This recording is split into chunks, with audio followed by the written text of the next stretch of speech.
Sa Bulacan, libreng petrolyo ang hatid ng Vice Governor nito para sa mga PUV drivers at delivery riders. Ito'y mula raw sa personal niyang sahod upang kahit papano'y makatulong sa mga kababayan, lalo na sa gitna ng kinakaharap na krisis ngayon sa langis. Si Catherine Landicho magbabalita. Namahagi ng libreng gasolina at tulong pinansyal si Bulacan Vice Governor Alex Castro sa mga tsuper at delivery riders sa lalawigan bilang tugon sa patuloy na pagtaas ng presyo ng langis.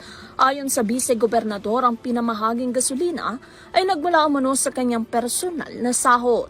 Ito'y bilang pulong sa mga jeepney driver, tricycle driver at delivery rider na lubhang naapektuhan ng krisis sa presyo ng petrolyo.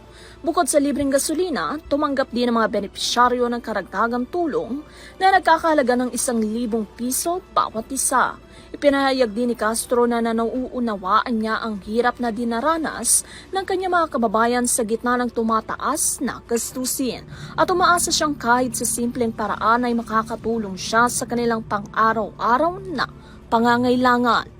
Para sa TV News, Catherine Landicho, sumasaludo sa bawat Pilipino.